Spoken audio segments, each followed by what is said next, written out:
Praise the lord. ఈరోజు దేవుని వాక్యము హెబ్రీయులకు రాసిన పత్రిక 4వ అధ్యాయము 12వ వచనం.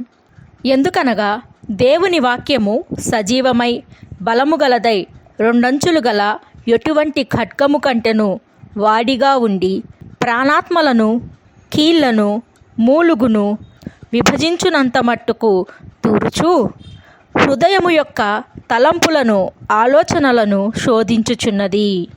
దేవుని వాక్యము సున్నా అయినా పొల్లైనా తప్పిపోదు. అది సజీవమైనది, మరణము లేనిది, దేవుని వలె సదాకాలము నిలుచున్నది, ఎంతో బలమైనది. ఆ బలాన్ని ఎదుర్కొనగలిగిన శక్తి లేదు, ఇక ముందు రాదు. అటువంటి వాక్యము క్రీస్తును అంగీకరించిన వారి తలంపులను ఆలోచనలను శోధించుచున్నది. ఎంత మట్టుకు అంటే ప్రాణాత్మలను కీళ్లను మూలుగును విభజించునంత మట్టుకు. ప్రాణాత్మ అంటే నీలో ఉన్న ఆత్మ, నీ క్రియ. ప్రాణము ఉండి క్రియలేని వ్యక్తిని కోమాలో ఉన్నాడు అంటాం.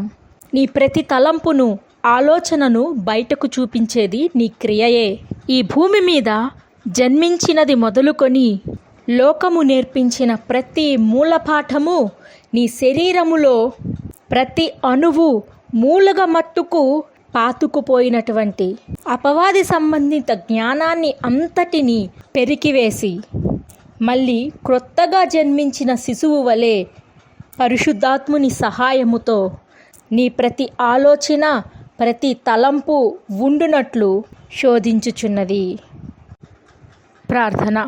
దేవా, ఈ వాక్యము విన్న నీ ప్రియులు వారి యొక్క ప్రతి ఆలోచనను తలంపును మీకు అప్పగించు వారిగా, ఈ లోకములో జన్మించినది మొదలు అపవాది వారిలో పెట్టినటువంటి మూలపాఠములన్నింటినీ విడిచిపెట్టి క్రొత్తగా జన్మించిన అనుభవాన్ని పొందుకొనున్నట్లు, నీ ఎన్నికలో గిలాదు వలె ఉండునట్లు సహాయము దయచేయమని యేసు శక్తి కలిగిన నామమున అడిగి వేడుకొంచున్నాను తండ్రి.